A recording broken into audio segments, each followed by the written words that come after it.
Assalamualaikum warahmatullahi wabarakatuh. Shalom dan selamat pagi semuanya. Selamat pagi.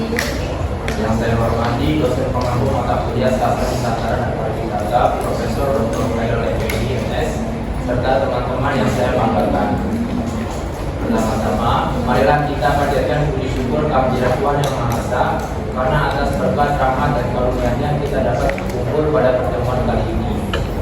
Pertemuan kita pada kali ini adalah penyampaian materi dari kelompok 4 yang akan membahas materi legenda Raja Ampat dan keindahan Raja Ampat. Sebelum memulai acara atau presentasi hari ini, izinkan saya memperkenalkan terlebih dahulu. Perkenalkan, saya Muhammad Al-Fatailah. Saya dari kelompok 5 yang akan memandu presentasi kali ini sebagai moderator. Berikut susunan acara pada presentasi hari ini. Yang pertama, pembukaan, kedua, penyampaian materi, ketiga, tanya jawab, keempat, penutup. Memasuki sesi yang pertama, yaitu pembukaan. Untuk membuka presentasi kali ini, marilah kita bersama-sama mengucapkan Bismillah. Baiklah, selanjutnya yaitu sesi yang kedua, yaitu penyampaian materi dari kelompok 4. Pada pemateri yang pertama saya silakan, yaitu Saudari Windy Novela. Saya silakan. Baik, terima kasih moderator atas kesempatannya. Saya Windy Novela akan memulai presentasi kami hari ini. Namun sebelumnya izinkan kelompok kami memutarkan satu video audio.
Raja Ampat is a place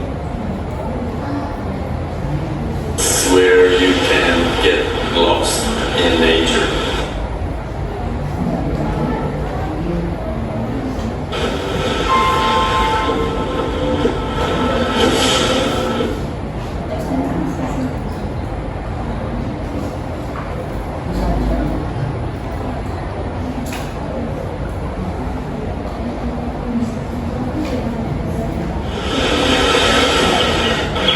Raja Ampat is a place where you can get lost in nature.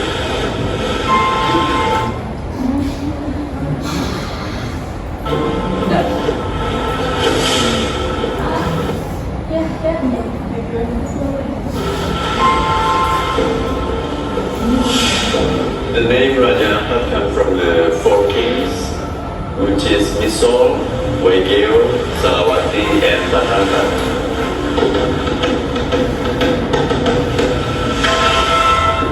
Hundreds of small islands, rock, islet, birds, the plants, and the people. You can go scuba diving, you can go snorkeling, which is amazing, kayaking, trekking, find a new species that no one else has seen before. The best way to explore Raja Ampat is by boat. It's like you have a floating hotel and you go diving or snorkeling from the boat, and then you do your thing.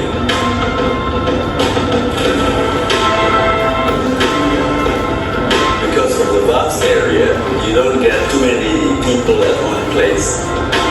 So you can be at one particular place and be on your own, really. I love to see people going like, wow, look at this.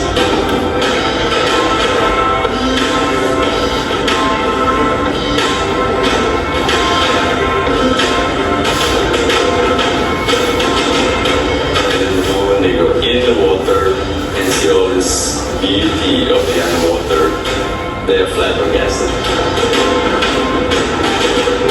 Some of them, they come back to the dinghy or come back on board, they just like cannot speak for a few minutes.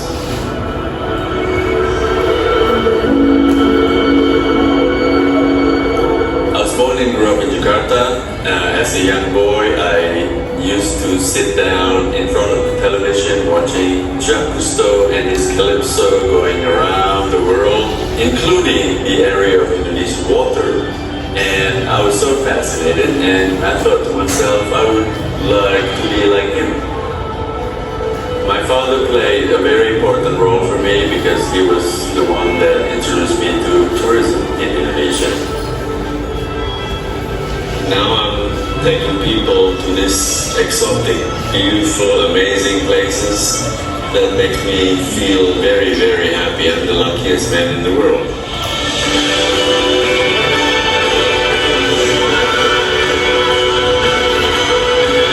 I love to see the expression of people first time they step their foot on the boat and experience new places. For me, it's a wonderful feeling to share it with them. I feel blessed.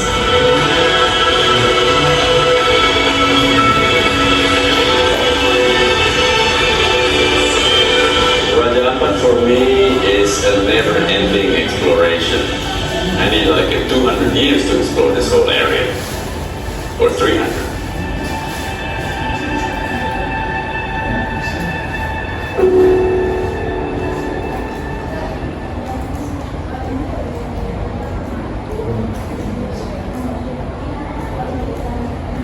Itu adalah video yang secara singkat membahas apa yang akan kami presentasikan pada hari ini, yaitu tentang Kepulauan Raja Ampat.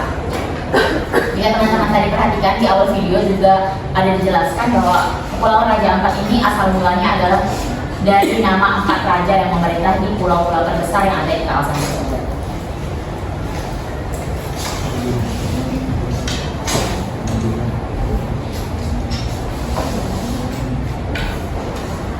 Maka dari itu, untuk bagian pertama kita akan membahas tentang asal-usul Raja Ampat. Sebenarnya ada banyak versi tentang asal-usul Raja Ampat, namun kami akan membahas 2 saja, yaitu periode sebelum Gubaresi dan periode sesudah Gubaresi. Berikut adalah cerita asal-usul Raja Ampat periode sebelum Gubaresi.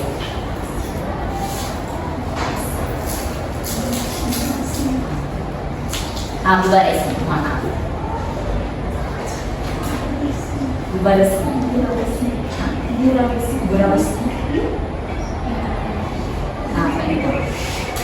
Menurut versi ini, berdasarkan suku KW dan Wawiai seperti yang dicatat dalam Van der Linden tahun 1979 sampai 1980, sebelum Gubaresi berkuasa, wilayah ini sudah memiliki kerajaan lokal dan dipimpin oleh raja yang paling bersaudara bergelar Fun Giwan. Fun Giwan menguasai Waigeo, Fun Tusan menguasai Salawati, dan Fun Mustari yang menguasai Misol. Selain itu ada pula saudara keempat Fun Kilimuri yang kemudian pergi ke Pulau Seram, saudara kelima Fun Sem yang menjelma dari makhluk halus, dan Intake saudari keenam dan saudari ketujuh yang membantu di Wawage, Waigeo Selatan. Selanjutnya dari sejarah tersebut beredar mitos yang dipercaya masyarakat bahwa saudara perempuan Intake hamil tanpa suami. Peristiwa itu menyebabkan saudara-saudaranya malu. Karena itu, dia dihamilkan oleh saudara-saudaranya ke laut. Intake terdampar di Pulau Numfor dan bertemu dengan Mandar Maker, seorang tokoh mitos masyarakat Jak Numfor. Kemudian, Intake melahirkan bayi laki-laki yang diberi nama Kurabesi. Ketika dewasa, Kurabesi kembali ke Kaliraja, Wawage, dan bertemu pamannya Fungiwar. Kurabesi, Fungiwar, dan anak Ginwar yang bernama Merek Sopen membantu Raja Tidore berperang melawan Raja Ternate. Sebagai hadiah kepada Kurabesi atas kemenangannya melawan Ternate, dia dinikahkan dengan putri Sultan Tidore, Boki Taiba. Kurabesi dan istrinya kemudian menetap di Waigeo, Raja Ampat sampai akhir hidupnya. Kemudian ada cerita lain, yaitu periode setelah Kurabesi. Salah satu versi yang dicatat dalam Kama akhir tahun 1930-an mengatakan ada pemimpin dari Biak yang bermigrasi ke kepulauan ini yang bernama Gurabesi atau Kurabesi, atau yang disebut juga Sekvamen. Dia kemudian bersama-sama dengan penduduk setempat menghentikan ekspansi orang Sawai yang berasal dari Patani, Halmahera Tengah ke kepulauan ini. Tempat orang Sawai berhasil dikalahkan dengan tipu muslihat Gurabesi, kemudian dinamakan Bukor Sawai, tengkorak orang Sawai di Waigeo Utara. Gurabesi sendiri semakin terkenal dengan kepemimpinannya atas pulau-pulau di wilayah ini dan juga dengan petualangannya keluar wilayah Raja Ampat diserang, Halmahera, dan kerajaan di Maluku dalam rangka pengayauan dan perdagangan. Dalam petualangannya mengunjungi Tidore, dia dihadapkan dengan peperangan antara Kesultanan Tidore dengan Kesultanan Jailolo. Atas permintaan bantuan Sultan Tidore, Gurabesi membantu pasukan Tidore mengalahkan Jailolo.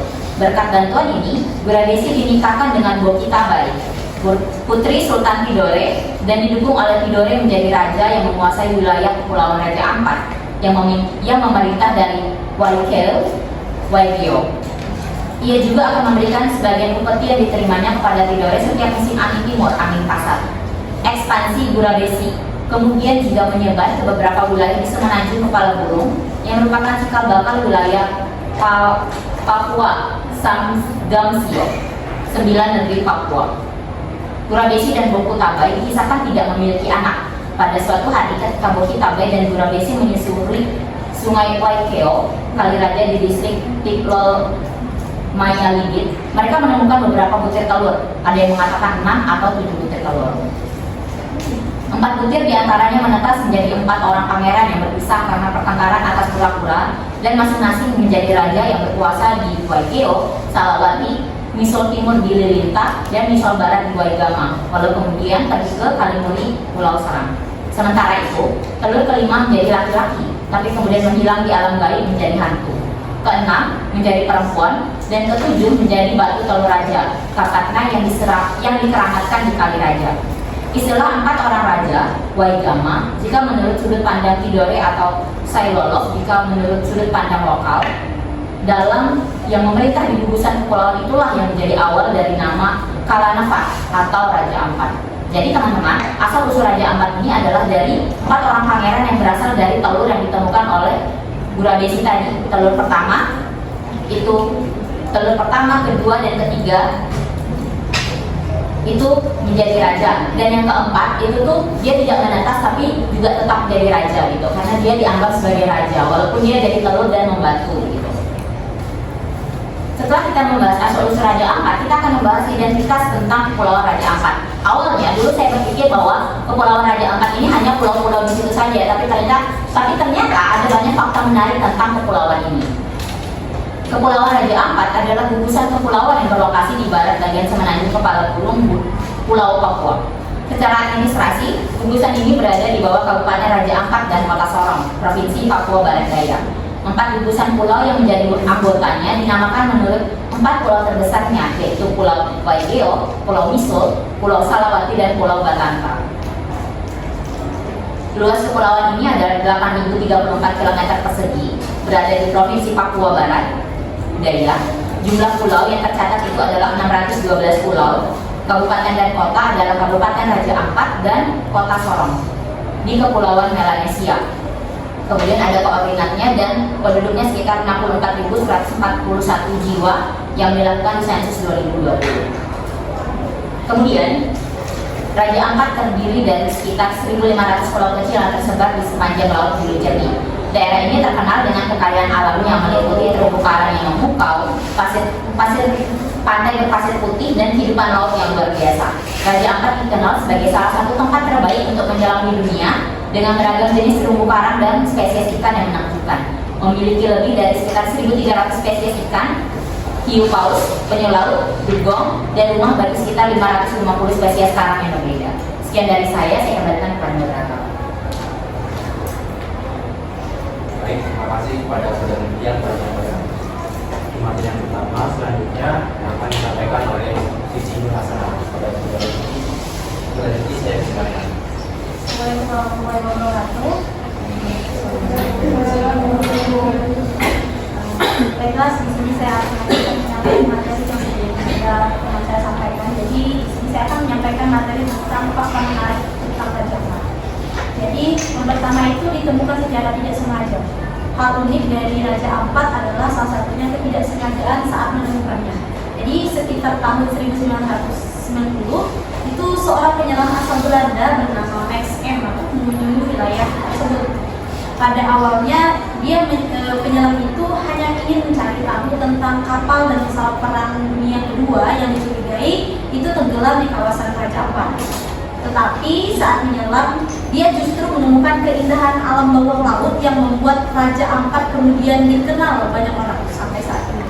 Keindahan bawah laut ini didapat karena memang wilayah tersebut menjadi rumah banyak jenis biota laut.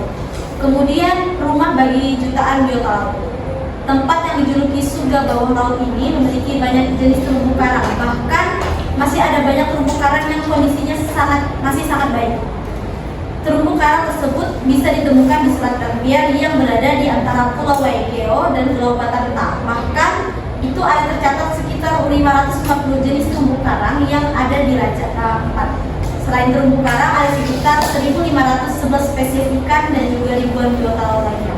Kemudian sejarah namanya yang unik. Seperti yang sudah dijelaskan teman saya sebelumnya bahwa sejarah nama Raja Ampat itu merupakan berasal dari 4 raja yang memimpin pulau-pulau terbesar yang ada di Kepulauan Raja Ampat. Kemudian tempat menyelam terbaik di dunia. Bahkan karena keindahannya, Raja Ampat juga dinobatkan sebagai tempat menyelam terbaik di dunia. Bila kita ingin menyelam di wilayah ini, pastikan memilih waktu berkunjung yang tepat. Kita bisa datang pada bulan Oktober sampai dengan bulan Mei, karena pada saat itu kondisi laut mulai tenang dan cuaca dalam keadaan bagus. Lokasi yang dapat kita kunjungi adalah Pianemo, Telaga Bintang, Wayak, Misol, dan Puncak Harfa. Kemudian adanya pembatasan pengunjung. Beberapa lokasi wisata alam di Raja Ampat mungkin mengalami tekanan berlebihan karena jumlah kunjungan yang tinggi. Overkonsentrasi ini dapat menyebabkan kerusakan lingkungan dan degradasi alam jika tidak dikelola dengan baik, sehingga perlunya adanya pembatasan pengunjung. Kemudian selanjutnya adalah materi tentang upaya pemerintah. Yang pertama, upaya pemerintah dalam mengelola Raja Ampat adalah membangun sekolah pariwisata dengan berkolaborasi bersama Universitas Cendrawasih dan Universitas Hasanuddin. Pemerintah Provinsi Papua Barat Daya atau Pemprov PBD membangun sekolah komunitas pariwisata di Kabupaten Raja Ampat untuk mendukung pengembangan pariwisata di wilayah setempat. Pejabat Gubernur Papua Barat Daya Muhammad Musaad di Sorong menjelaskan penyediaan sekolah pariwisata ini bagian penting dalam rangka menyiapkan sumber daya manusia yang berkualitas untuk mendukung potensi pengembangan wisata di Raja Ampat. Upaya konkret ini dilakukan pemerintah provinsi adalah membangun kerjasama dengan Universitas Cendrawasih atau UCEN dan Universitas Hasanuddin atau UNIHAS untuk membantu pemerintah melakukan kajian secara holistik dalam rangka mendukung pembangunan sekolah pariwisata di Raja Ampat. Kemudian pembangunan jalan untuk konektivitas setiap daerah di Kepulauan Raja Ampat. Pemerintah melalui Kementerian Pekerjaan Umum dan Perumahan Rakyat atau PUPR secara bertahap terus menyelesaikan pembangunan jalan lingkar Raja Ampat yang memiliki panjang keseluruhan sekitar 342 km. Kehadiran jalan ini diharapkan akan meningkatkan konektivitas antar destinasi wisata di Kabupaten Raja Ampat, Provinsi Papua Barat yang terkenal dengan keindahan destinasi wisata gugusan Pulau Karang dan air lautnya yang sangat jernih. Menteri Pekerjaan Umum dan Perumahan Rakyat Bapak Basuki Hadimulyono mengatakan ketersediaan infrastruktur jalan dengan kondisi yang bagus akan meningkatkan akselerasi pengembangan destinasi wisata setempat dan memudahkan wisatawan mencapai lokasi wisata tersebut. Sekian penyampaian materi dari saya kembalikan ke moderator. Baik, terima kasih kepada Saudari Cynthia telah menyampaikan materi yang kedua. Selanjutnya penyampaian materi yang ketiga yang akan disampaikan oleh Saudari Sidi. Pada Saudari Sidi, saya silakan. Baik, terima kasih moderator. Selanjutnya saya akan melanjutkan materi yang sebelumnya telah disampaikan oleh teman saya. Materi selanjutnya mengenai pemasukan Raja Ampat. Dewan Perwakilan Rakyat Daerah atau DPRD Kabupaten Raja Ampat menetapkan anggaran pendapatan dan belanja daerah atau APBD Raja Ampat tahun anggaran 2019 sebesar Rp1.451.469.905.000 atau 1,4 T. Total pendapatan itu terdiri dari pendapatan unsur daerah sebesar Rp145.832.098.000, dana perimbangan sebesar Rp1.114.181.807.000 dan lain-lain pendapatan daerah yang sah Rp191.483.000. Sementara belanja daerah pada tahun anggaran 2019 terdiri dari belanja tidak langsung sebesar Rp769.771.534.000 dan belanja langsung sebesar Rp679.723.371.000 serta pembiayaan Rp10 miliar. Yang selanjutnya mengenai dampak pariwisata bagi masyarakat. Yang pertama ada dampak positif. Ada peningkatan pendapatan. Jadi dengan meningkatnya jumlah wisatawan yang datang, pendapatan dari sektor pariwisata telah meningkat besar. Pendapatan ini berkontribusi secara langsung pada pertumbuhan ekonomi lokal dengan memberikan peluang kerja bagi penduduk setempat. Berbagai lapangan pekerjaan dibuka seperti pemandu wisata, instruktur penyelam, karyawan hotel dan restoran, serta penjual souvenir. Kemudian infrastruktur dan pengembangan daerah.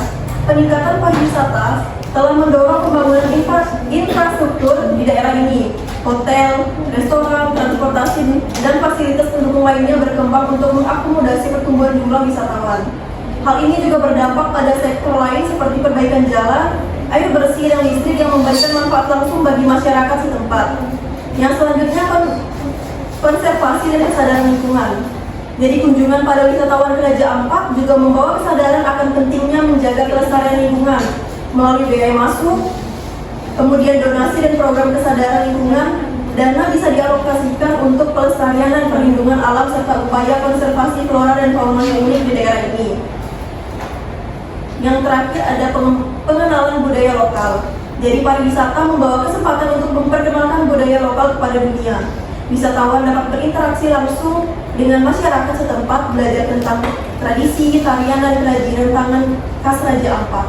Hal ini mempromosikan budaya lokal dan menciptakan kesempatan ekonomi bagi para seniman dan pengrajin lokal. Yang selanjutnya ada dampak negatif. Yang pertama ada ketergantungan pada pariwisata. Ketergantungan ekonomi pada sektor pariwisata dapat meningkatkan risiko ketidakstabilan ekonomi lokal. Bila terjadi penurunan kunjungan wisatawan karena alasan tertentu, masyarakat setempat yang bergantung pada pariwisata mungkin menghadapi kesulitan ekonomi. Kemudian ada ketimpangan pendapatan. Meskipun industri pariwisata memberikan kesempatan kerja, distribusi pendapatan tidak selalu merata. Beberapa bagian dari masyarakat lokal mungkin mendapatkan manfaat lebih besar daripada yang lain, terutama di daerah-daerah yang lebih dekat dengan tempat-tempat wisata populer. Yang selanjutnya ada overkonsentrasi di lokal pariwisata tertentu. Jadi beberapa lokasi wisata alam di Raja Ampat mungkin mengalami tekanan berlebihan karena jumlah kunjungan yang tinggi. Overkonsentrasi ini dapat menyebabkan kerusakan lingkungan dan degradasi alam jika tidak dikelola dengan baik. Sekian penyampaian materi dari saya kembali kepada moderator. Terima kasih. Baik, terima kasih kepada kondisinya dan menyampaikan materi ketiga. Dan berikutnya ada materi keempat yang akan disampaikan oleh Saudari Egawati kepada Saudari Ega. Saya persilakan. Terima kasih moderator. Saya Egawati, saya akan melanjutkan materi dari saya, yaitu Event di Raja Ampat. Festival Hari Raja Ampat diadakan di ibu kota Kabupaten Raja Ampat. Kaisar yang berada di Pulau Weido melakukan festival bahari tersebut difokuskan pada wisata bahari, yang salah satunya penyelaman di lokasi. Negeri yang masuk dalam 10 besar lokasi penyelaman terindah di dunia. Festival bahari ini dilaksanakan di pusat ibu kota Weisai, yang letaknya 3 jam perjalanan speedboat dari kota Sorong. Yang menarik dari festival ini adalah mereka mengundang seni dan budaya dari kabupaten lainnya di Papua. Selain itu, Kabupaten Wakatobi juga dilakukan serta dalam festival bahari ini. Beberapa rincian festival yaitu lomba foto bawah laut, lomba perahu dayung, orientasi bawah air, olahraga pantai seperti voli, dan lain-lain. dan atraksi budaya lokal dan akan ditentukan oleh masyarakat Raja Ampat dalam peserta di kabupaten lain. Biasanya festival Bahari Raja Ampat ini diadakan pada pertengahan tahun sekitar bulan Agustus. Sangat menarik untuk pergi ke Raja Ampat pada saat festival karena banyak sekali tarian dan budaya yang ditampilkan di festival ini. Selain itu, masyarakat di Raja Ampat setempat sedang mempertontonkan perahu tradisionalnya yang digunakan nenek moyangnya untuk mengarungi lautan. Masyarakat Raja Ampat juga akan mempertontonkan kebiasaan mengkonsumsi buah. Di festival ini, pengunjung bisa menikmati makanan khas Papua secara gratis.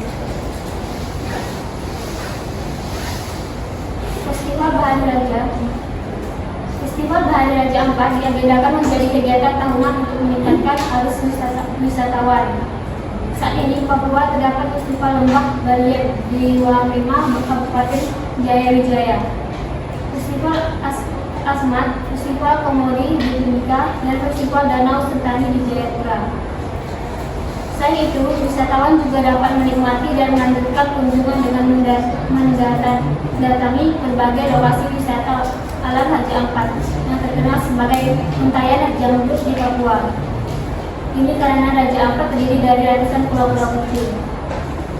Selanjutnya, panduan Raja Ampat, Jakarta sampai Sorong. Langkah pertama adalah dengan membeli tiket pesawat penerbangan langsung dari Jakarta ke Sorong.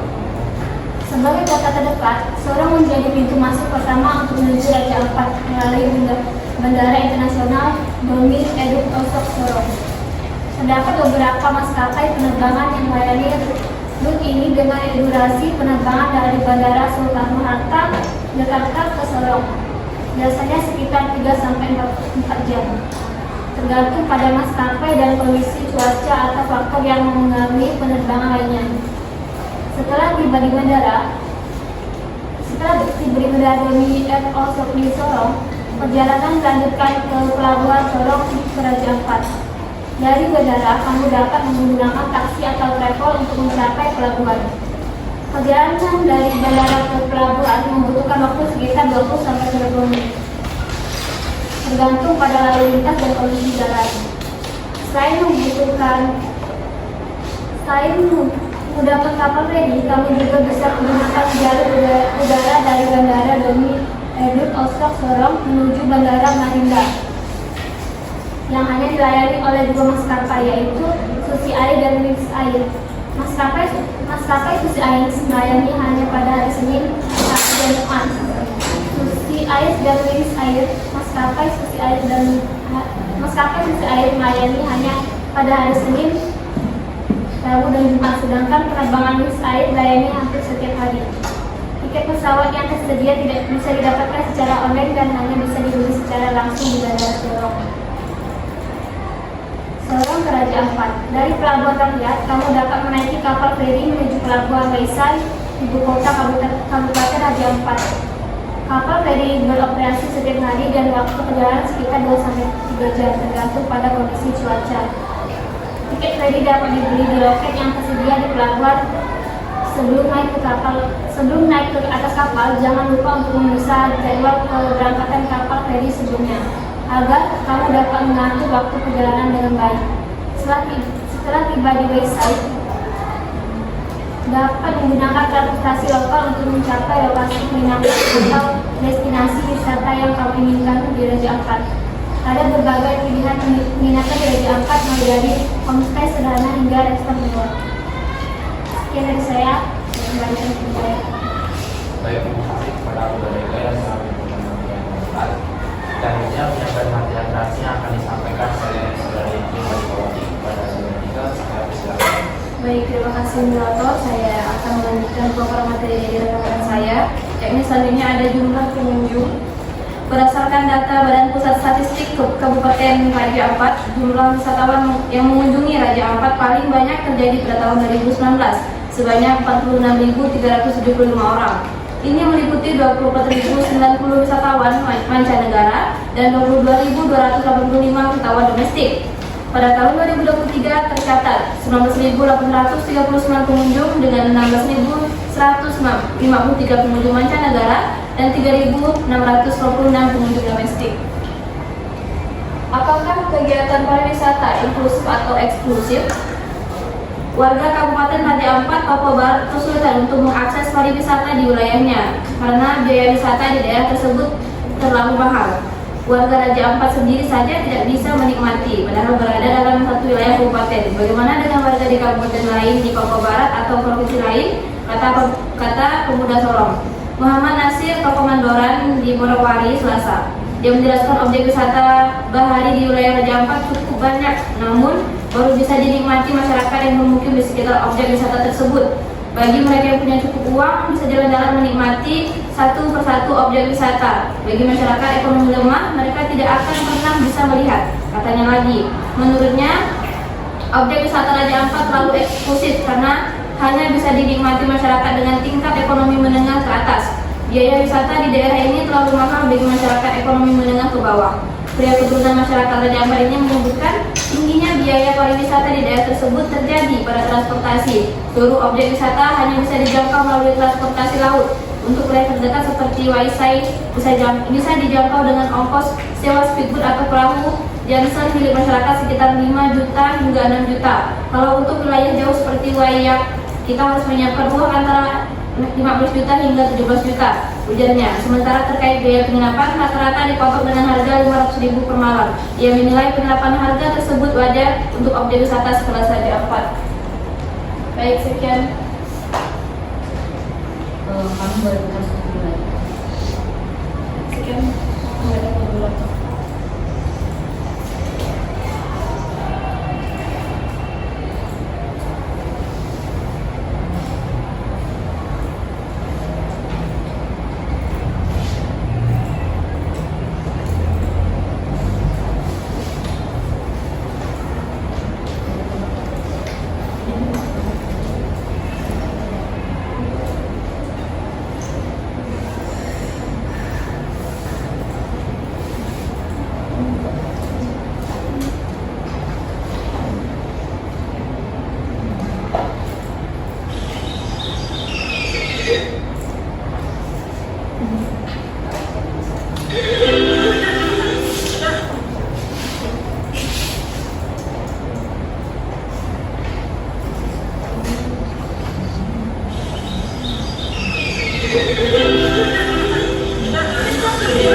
Jenny, bagaimana kabarnya? Susah kepala dia tuh stres karena HP.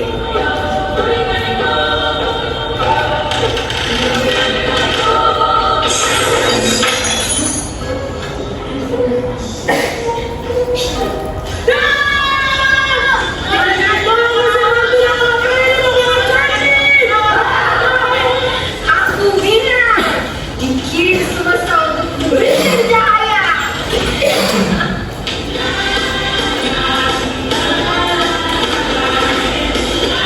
Sekarang kalian tulis mimpi dan cita-cita kalian di papan tulis. Apa aku ingin ketemu presiden?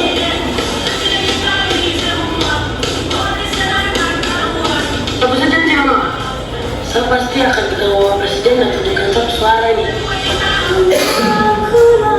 Saya pikir dua tangan ini begitu indah, mengeluh hanya untuk satu tangan saja. Sekarang dua tangan ini disambung banyak orang. Dulu aku pikir HP bisa jadi curi banget.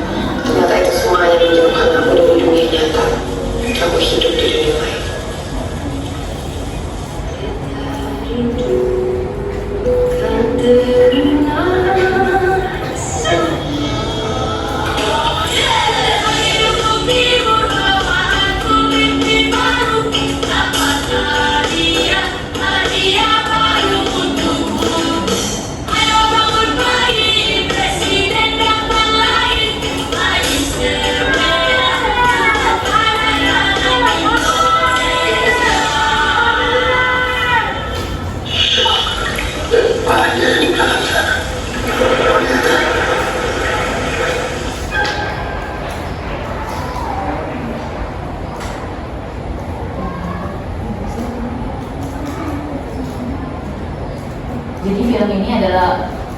film tentang pendidikan yang mengisahkan tentang 3 anak di Raja Ampat yang bercita-cita ingin bertemu sama Presiden Jokowi lagi dan dapat sepeda. Makanya film ini judulnya Sepeda Presiden, karena yang sering kasih sepeda kan Pak Jokowi kan. Jadi film itu menceritakan tentang itu dengan setting di Kepulauan Raja Ampat. Itu alasan kenapa kami menayangkan video ini di pembahasan presentasi kali ini. Kemudian kami kembalikan kepada moderator. Baik, karena semua materi sudah disampaikan dan juga dulu sudah disampaikan tadi, maka kita menyampaikan materi pada kali ini. Terima kasih kepada penyaji yang sudah menyampaikan materi masa ini. Masuk ke sesi yang ketiga, yaitu adalah sesi tanya jawab. Sesi ini dibagi menjadi 1 sesi, yang mana 1 sesi dibagi menjadi 3 pertanyaan. Bagi 2 pertanyaan. Kepada teman-teman, jika ada yang ingin bertanya, saya silakan untuk mengajukan nama dan dari nomor berapa. Silakan pada saudari kita. Silakan. Baik, terima kasih moderator. Saya Maria Gita Vidya, izin bertanya. Perwakilan dari kelompok 5. Pertanyaannya, menurut kelompok penyaji, apakah ada upaya yang dapat dilakukan untuk melibatkan masyarakat lokal dalam industri pariwisata di Raja Ampat? Jika ada, bagaimana bentuk keterlibatan tersebut? Saya ulangi, menurut kelompok penyaji, apakah ada upaya yang dapat dilakukan untuk melibatkan masyarakat lokal dalam industri pariwisata di Raja Ampat?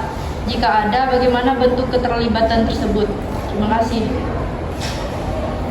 Baik, terima kasih kepada kita. Selanjutnya, silakan. Baik, terima kasih moderator atas kesempatannya. Perkenalkan, nama saya Ibu Rizky dari Universitas Pertanyaan yaitu bagaimana pengaruh teknologi digital dalam penyebaran karya sastra tentang Raja Ampat terhadap promosi pariwisata. Saya ulangi, bagaimana pengaruh teknologi digital dalam penyebaran karya sastra tentang Raja Ampat terhadap promosi pariwisata. Terima kasih. Baik, terima kasih kepada dari juga yang telah pertanyaannya. Selanjutnya kepada umumnya, jika sudah ada jawabannya, saya silakan. Jika belum, saya berikan waktu 5 menit. Izin menjawab, saya Fitri Masalah, izin menjawab pertanyaan dari Maria Gita Vidya. Jadi pertanyaannya, apakah ada upaya yang dapat dilakukan untuk melibatkan masyarakat lokal dalam industri pariwisata di Raja Ampat? Jika ada, bagaimana bentuk keterlibatan tersebut? Jadi menurut saya ada beberapa upaya yang dapat dilakukan untuk meningkatkan keterlibatan masyarakat lokal dalam industri pariwisata di Raja Ampat. Upaya-upaya tersebut seperti yang pertama itu pengembangan desa wisata dengan memberikan pelatihan dan pendampingan kepada masyarakat lokal dalam mengelola desa wisata, termasuk dalam hal keramah tamahan, kemudian pengelolaan homestay dan pengembangan produk wisata lokal. Kemudian membantu masyarakat lokal dalam membangun infrastruktur penunjang desa wisata seperti akses jalan, air bersih, dan sanitasi. Kemudian mempromosikan desa wisata kepada wisatawan melalui berbagai platform seperti media sosial, website pariwisata, dan pameran wisata. Kemudian yang kedua ada terlibatan masyarakat dalam pengelolaan destinasi wisata. Ini dapat melibatkan masyarakat lokal dalam proses pengambilan keputusan terkait pengelolaan destinasi wisata, seperti pengembangan pariwisata, menetapkan tarif, dan pelestarian budaya lokal. Selanjutnya, memberikan kesempatan kepada masyarakat lokal untuk bekerja di sektor pariwisata seperti sebagai pemandu wisata, pengelolaan homestay, dan penjual souvenir. Ini mendorong wisatawan untuk membeli produk dan jasa dari masyarakat lokal. Selanjutnya ada peningkatan kapasitas masyarakat lokal.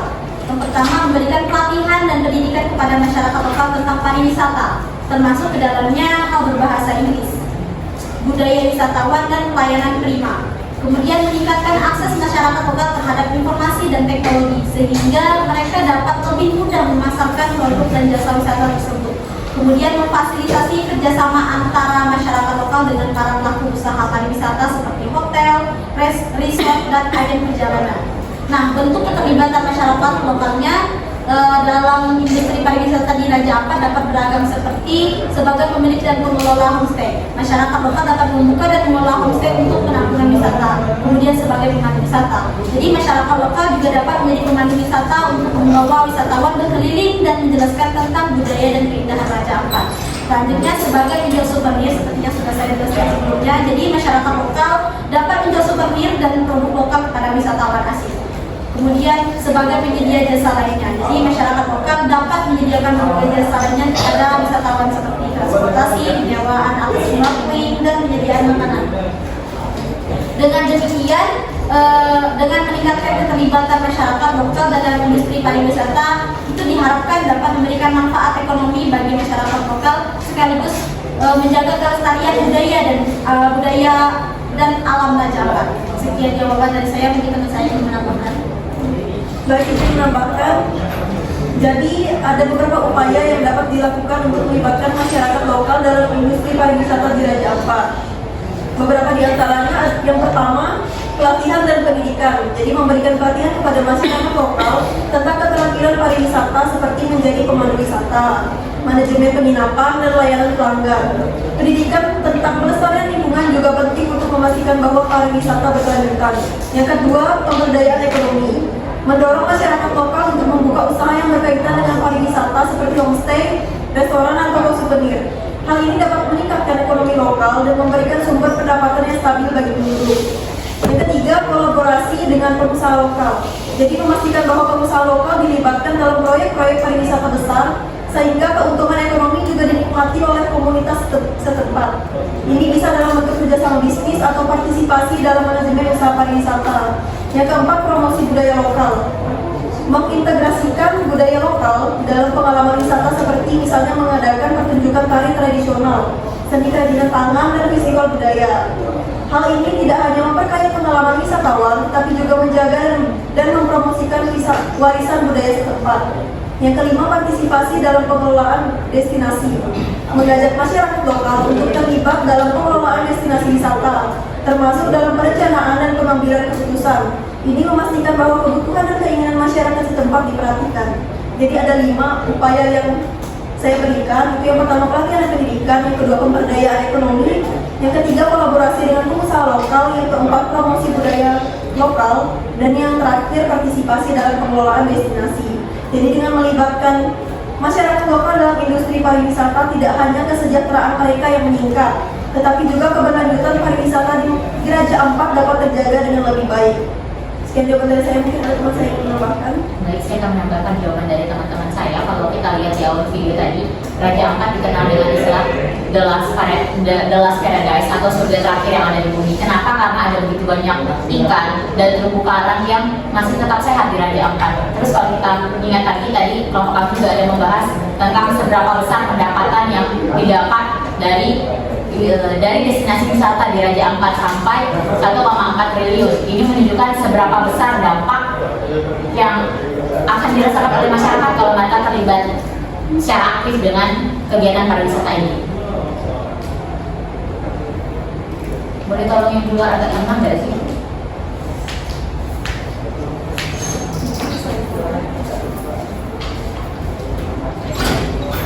Baik, saya lanjutkan. Jadi ada beberapa upaya yang bisa dilakukan oleh pemerintah kepada masyarakat sebagai bentuk keterlibatan mereka dalam kegiatan pariwisata yang ada di Raja Ampat. Yang pertama adalah partisipasi dalam pengelolaan destinasi. Masyarakat lokal atau masyarakat adat di kawasan setempat dapat dilibatkan dalam pengambilan keputusan terkait pengelolaan destinasi pariwisata. Jadi mereka dapat dimasukkan ke dalam forum-forum konsultasi dan mereka juga diberikan peran signifikan dalam mengembangkan kebijakan dan program yang berhubungan dengan pariwisata. Kenapa? Karena kalau mereka ikut masuk ke dalam forum, ikut menjadi wakil atau masyarakat yang memang terlibat aktif dalam pengelolaan destinasi, mereka pasti akan merasa memiliki tanggung jawab terhadap wilayah mereka sendiri. Karena sebagai masyarakat adat, mereka lah yang lebih tahu tentang bagaimana menjaga alam. Karena seperti yang kita tahu, masyarakat adatlah orang-orang atau sekumpulan masyarakat yang benar-benar bisa menjaga alam, bukan kita, masyarakat yang dari luar. Jadi partisipasi pertama adalah mereka dilibatkan dalam pengambilan keputusan terkait pengelolaan destinasi pariwisata yang ada. Kemudian seperti yang teman-teman saya sudah jelaskan tadi, mereka juga perlu diberikan pendidikan dan pelatihan. Kenapa? Kalau kita lihat tadi, pengunjung dari mancanegara itu sangat banyak karena ada berita juga di tahun 2016 Presiden Jokowi ingin wisata di Raja Ampat menjadi eksklusif. Kenapa? Karena dengan keindahan yang sangat luar biasa di kawasan tersebut, tentu banyak orang asing ingin datang ke Raja Ampat. Jadi warga masyarakat yang ada di sana mereka perlu banyak belajar tentang keterampilan memandu wisata. Mereka juga harus punya kemampuan manajemen hotel dan restoran, keterampilan pengelolaan alam lingkungan, terus bagaimana mereka bisa menjaga kerajinan tangan dan seni lokal. Jadi dengan keterampilan yang ada ini melalui pendidikan dan pelatihan yang diberikan kepada masyarakat, tentu mereka juga bisa terlibat secara aktif dalam industri pariwisata dan memberikan pengalaman yang lebih baik kepada wisatawan. Kemudian juga ada pengembangan produk wisata lokal. Jadi masyarakat lokal dapat terlibat dalam pengembangan produk wisata yang unik dan berbasis budaya. Misalnya bisa saja mereka membuat wisata yang ketika wisatawan bisa melihat batu telur yang berubah jadi batu tadi itu dimandikan, karena itu tuh ada ritual adatnya 1 tahun sekali batu itu dikeluarkan dari rumah adatnya kemudian dimandikan oleh ketua adat. Nah, jadi bisa saja masyarakat adat di sana mereka membiarkan wisatawan masuk namun dengan jarak yang cukup jauh, jadi mereka hanya bisa melihat saja tanpa mengganggu khusyuknya ibadat mereka. Kemudian pemberdayaan ekonomi, karena tadi kita ada membahas tentang dampak negatif dari kegiatan pariwisata ini adalah ketimpangan pendapatan. Jadi bisa saja ada masyarakat yang dapat sangat tinggi, kemudian ada masyarakat yang dapat sangat rendah. Jadi untuk masyarakat yang sangat rendah, salah satu yang bisa dilakukan pemerintah adalah melalui pemberdayaan ekonomi, misalnya pelatihan kewirausahaan, bantuan modal usaha, terus akses ke pasar dan dunia bisnis. Jadi mereka bisa diajarkan cara membuat web di internet untuk mempromosikan hasil karya mereka atau mempromosikan homestay mereka, mempromosikan resort mereka, hotel mereka, atau jasa tour guide mereka untuk berwisata di Kepulauan Raja Ampat sambil menjaga dan melindungi sumber daya alam yang ada, karena lagi-lagi mereka lah manusia atau sekelompok orang yang tahu bagaimana cara menjaga alam mereka. Kemudian karena yang paling penting itu adalah pendidikan lingkungan dan konservasi. Kenapa? Sekali lagi masyarakat lokal, masyarakat adat adalah mereka yang sangat memiliki peran penting dalam menjaga alam di sekitar mereka. Jadi mereka perlu mendapat program pendidikan lingkungan dan konservasi. Jadi mereka bisa menjadi pemandu wisata yang memberikan informasi valid tentang keanekaragaman hayati dan pentingnya menjaga lingkungan. Tadi kita sudah membahas bahwa di Raja Ampat itu ada sekitar 550 spesies terumbu karang. Jadi sekalian mereka jadi pemandu wisata untuk snorkeling atau scuba diving, mereka juga bisa sambil menjelaskan terumbu karang apa aja sih yang masih terawat dengan baik dan bagaimana upaya mereka menjaga terumbu karang tetap baik. Karena kalau misalnya kita bayangkan kalau terumbu karangnya rusak, tentu orang-orang malas datang ke Raja Ampat. Tapi dengan partisipasi masyarakat, dengan adanya pendidikan konservasi ini, tentu mereka akan terus menjaga terumbu karang dan orang-orang akan semakin banyak yang datang untuk melihat keindahan yang sama juga.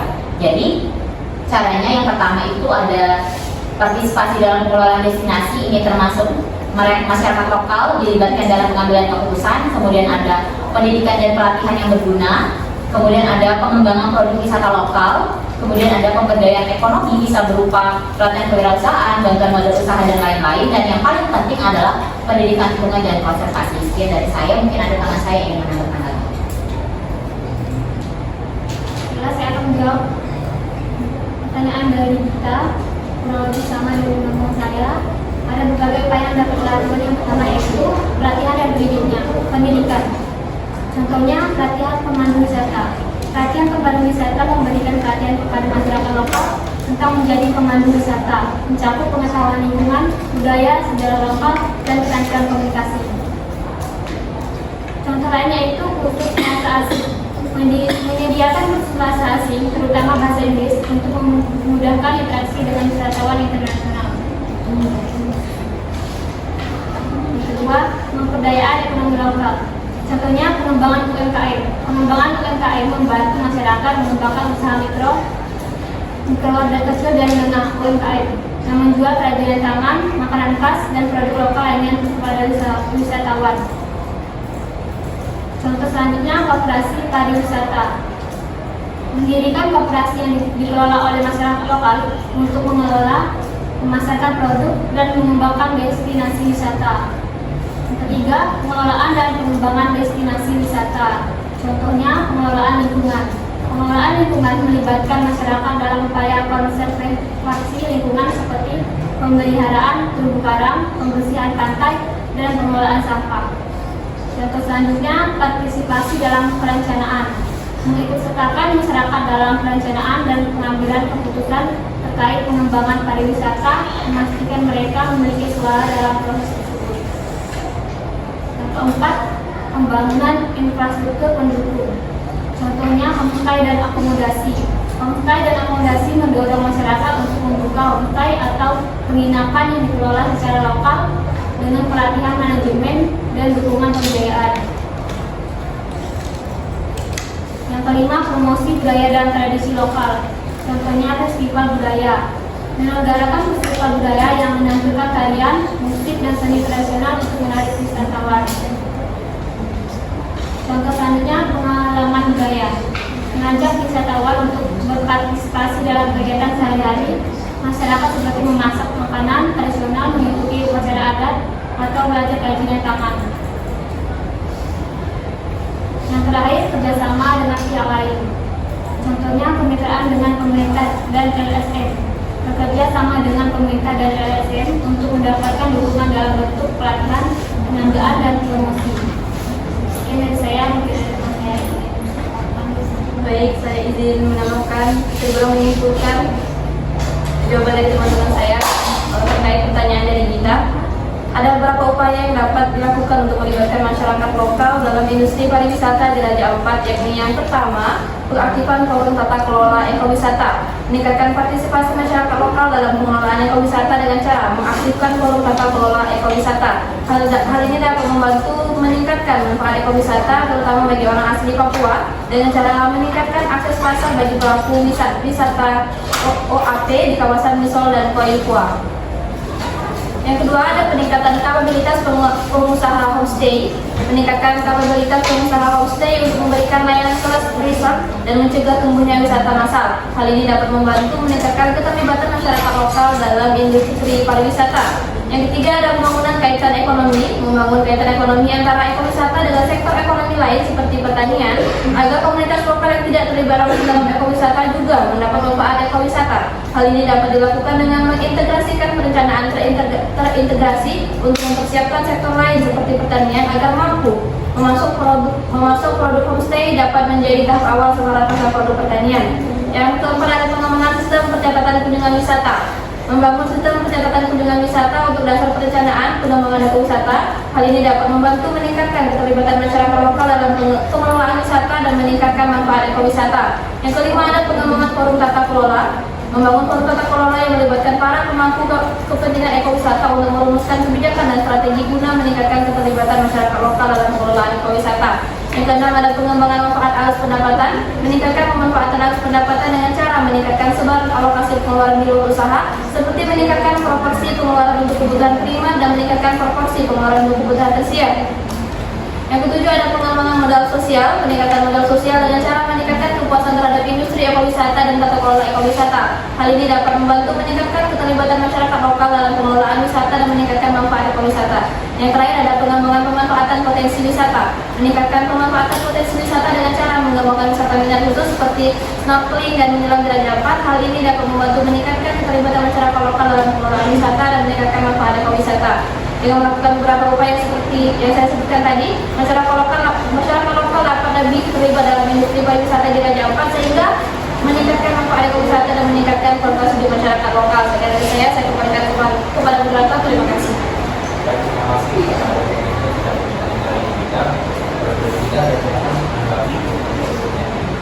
Baik, jawaban dari kelompok penyaji sudah dapat saya pahami. Terima kasih.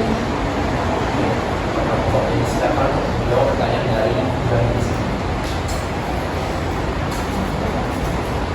Izin menjawab pertanyaan dari saudari Idin Rizky. Jadi pertanyaannya, bagaimana pengaruh teknologi digital dalam penyebaran karya sastra tentang Raja Ampat terhadap promosi pariwisata? Jadi teknologi digital memiliki pengaruh yang sangat signifikan dalam penyebaran karya sastra tentang Raja Ampat terhadap promosi pariwisata. Adapun contohnya adalah yang pertama, peningkatan jangkauan. Jadi karya sastra tentang Raja Ampat dapat diakses oleh lebih banyak orang melalui platform digital seperti website, blog, media sosial, dan e-reader. Kemudian hal ini memungkinkan wisatawan dari seluruh dunia untuk mengenal Raja Ampat melalui karya sastra, sehingga meningkatkan minat mereka untuk mengunjungi tempat tersebut. Kemudian interaktivitas. Jadi platform digital memungkinkan interaksi antara penulis, pembaca, dan wisatawan. Kemudian pembaca dapat memberikan komentar dan ulasan terhadap karya sastra sehingga dapat membantu wisatawan dalam menentukan pilihan wisata mereka. Selanjutnya, penulis juga dapat berinteraksi dengan pembaca dan memberikan informasi lebih lanjut tentang Raja Ampat sehingga meningkatkan minat wisatawan untuk berkunjung ke Raja Ampat. Selanjutnya, yang ketiga, kemudahan akses. Karya sastra digital dapat diakses dengan mudah dan cepat, kapanpun dan dimanapun. Hal ini memungkinkan wisatawan untuk mendapatkan informasi tentang Raja Ampat sebelum mereka memutuskan untuk berkunjung. Kemudian yang keempat, diversifikasi konten.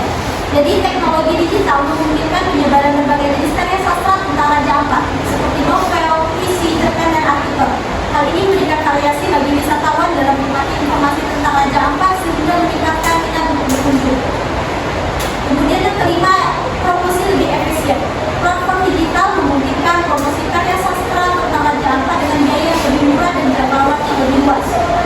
Hal ini membantu para pelaku usaha pariwisata dalam mempromosikan Raja Ampat kepada wisatawan dengan lebih efektif.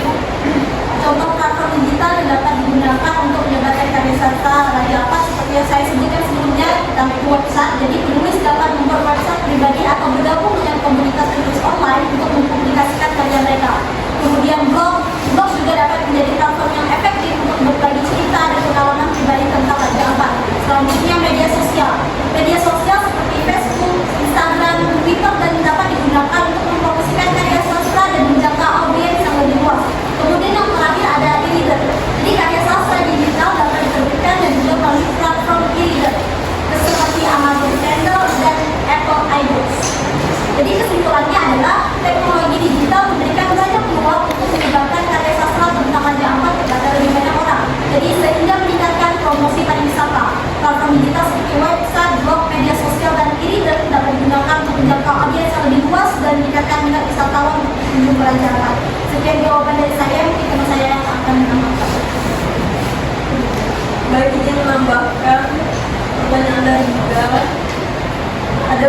Jadi teknologi digital memiliki pengaruh signifikan tentunya dalam penyebaran karya sastra tentang Raja Ampat dan berkontribusi secara efektif terhadap promosi pariwisata. Jadi di sini saya akan memberikan 5 poin. Yang pertama, aksesibilitas yang lebih luas. Jadi karya sastra yang dipublikasikan secara digital dapat diakses oleh audiens secara global. Platform seperti e-book, blog, dan media sosial memungkinkan penulis untuk menjangkau pembaca dari berbagai belahan dunia tanpa batasan geografis. Kemudian yang kedua, penyebaran informasi yang cepat. Jadi melalui teknologi digital, informasi tentang keindahan dan keunikan Raja Ampat dapat disebarluaskan dengan cepat. Seperti artikel, cerita, dan ulasan tentang Raja Ampat yang diposting online dapat dengan mudah dibagikan melalui media sosial, forum diskusi, dan platform lainnya. Yang ketiga, multimedia. Karya sastra digital dapat diperkaya dengan elemen multimedia seperti foto, video, dan audio. Ini memberikan pengalaman yang lebih mendalam bagi pembaca dan mampu menampilkan keindahan visual dan keunikan Raja Ampat secara lebih nyata sehingga menarik lebih banyak wisatawan. Yang keempat, ada interaktivitas. Jadi dalam platform digital memungkinkan interaksi langsung antara penulis dan pembaca melalui komentar, diskusi online, dan media sosial. Ini tidak hanya meningkatkan keterlibatan pembaca, tetapi juga memberikan feedback langsung yang dapat meningkatkan kualitas promosi pariwisata.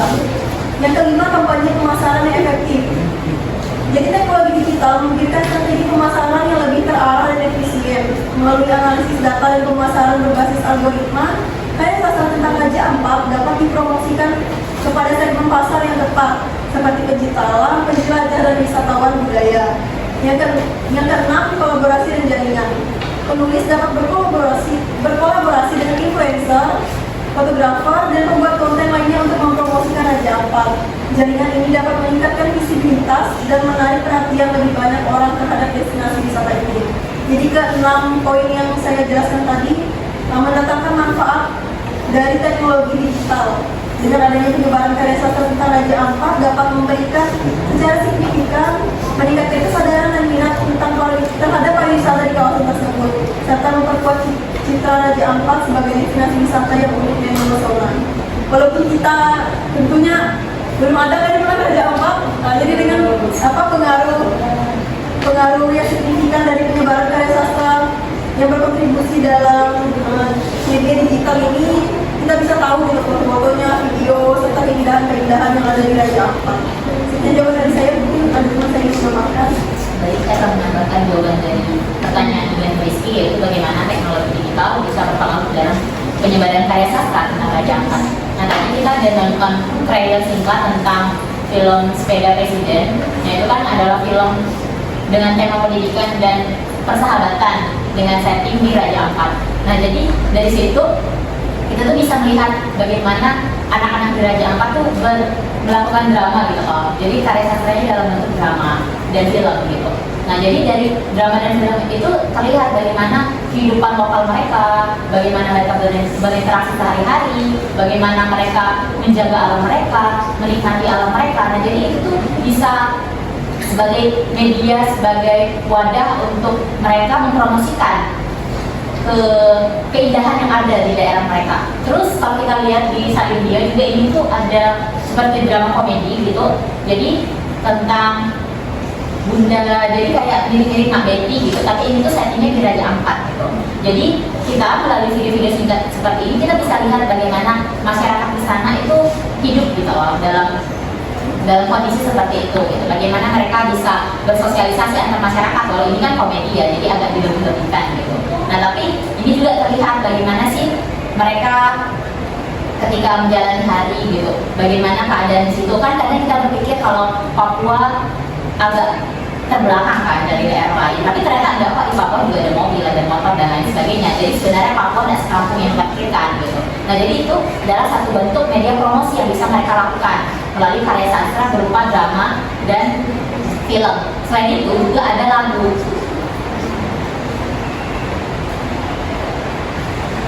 Nah, pengaruh teknologi ini kan kita bisa lihat kan dari YouTube misalnya. Jadi kita bisa lihat lagu-lagu yang ada di daerah tersebut yang juga mencerminkan bagaimana kehidupan mereka, bagaimana karya sastra itu bisa membentuk kepribadian mereka gitu.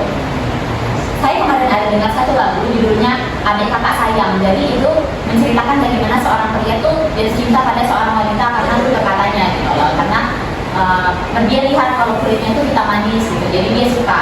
Nah, jadi dari karya sastra berupa lagu kita juga bisa melihat budaya mereka. Jadi tentu pengaruh teknologi sangat besar karena melalui YouTube saja itu kita bisa mendapat akses yang begitu luas untuk mendapatkan karya sastra yang ada di Raja Ampat berupa film dan lagu. Kalau untuk novel atau cerpen saya belum sempat cari, jadi nanti kalau misalnya sudah ketemu saya akan bagikan juga cerpen atau novel yang ada settingnya tentang Raja Ampat kayak gitu. Selain itu, karena adanya teknologi digital tentu akan meningkatkan kesadaran, kemudian juga akan ada interaksi dan partisipasi. Kenapa? Contohnya saja di YouTube kan bisa ada fitur komentar ya, jadi kan orang-orang bisa berkomentar, bisa bertanya kepada pembuat video atau pembuat lagu. Kemudian si pembuat lagu atau film ini juga bisa memberikan tanggapan secara langsung gitu kan, tanpa perlu dibatasi oleh jarak dan waktu. Kemudian ini juga ada keberlanjutan dan konservasi. Karena ada di teknologi digital, tentu mereka bisa memasukkan pesan keberlanjutan dan konservasi dalam karya sastra mereka. Jadi mereka bisa mempromosikan praktik wisata yang bertanggung jawab, kemudian ada memberikan upaya bagaimana mereka menjaga alam mereka, dan bagaimana mereka bisa membangun kesadaran untuk pentingnya menjaga keberlanjutan destinasi wisata. Selain itu, karena misalnya ini sudah ada di YouTube, tentu kan akan lebih mudah kalau misalnya melakukan kolaborasi bersama pihak lain gitu kan. Dan kita juga sering lihat kalau misalnya kayak di yang Nightwing Avenger atau misalnya di Pesona Indonesia itu kan menunjukkan bagaimana teknologi digital sangat membantu dalam promosi karya sastra yang ada di suatu daerah dalam konteks yang kita bahas kali ini adalah. Sekian dari saya, terima kasih. Dan ini menambahkan jawaban dari teman-teman saya sedikit saja. Pengaruh teknologi digital dalam pengembangan karya sastra tentang Raja Ampat pada promosi pariwisata dapat dilihat dari berbagai aspek berikut yang akan saya bacakan. Yang pertama, akses lebih luas. Teknologi digital memungkinkan karya sastra tentang Raja Ampat yang akses luas halayak yang lebih luas, tidak hanya terbatas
memberikan target audiens yang lebih spesifik dan efektif, yang memungkinkan besar tertarik pada wisata dalam petualangan.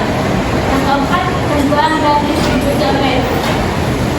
Platform seperti Amazon, Google Books, dan berbagai toko buku online mempermudah distribusi karya sastra serta Raja Ampat.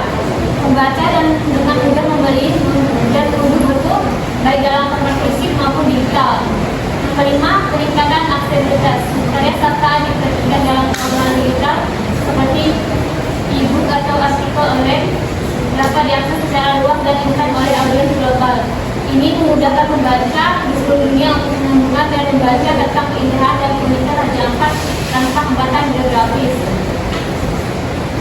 Yang keenam, penggunaan multimedia. Teknologi digital memungkinkan integrasi elemen multimedia seperti foto, video, atau audio. Dalam karya sastra, misalnya artikel atau blog tentang Raja Ampat bisa disertai dengan satu gambar indah dan video yang menggambarkan keindahan alam bawah laut dan pemandangan alamnya. Ini membuat cerita lebih begitu menarik, mengikat pembaca dan mendorong mereka untuk mengunjungi tempat tersebut. Sekian daripada saya, saya kembalikan kepada saya. Baik, terima kasih kepada juga orang kita saya kira ada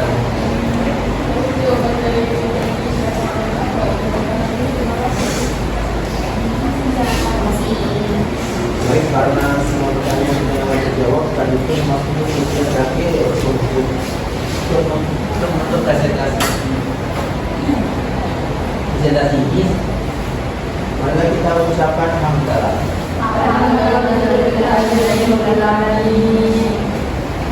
terima kasih kepada Profesor Dr. dan teman-teman yang bersedia hadir pada presentasi kali ini. Saya Muhammad Al-Fatihah mewakili kelompok 4. Mohon maaf jika ada kesalahan dalam mengucap maupun tindakan. Terima kasih. Wabillahi taufiq wal hidayah. Wassalamualaikum warahmatullahi wabarakatuh. Shalom, selamat pagi.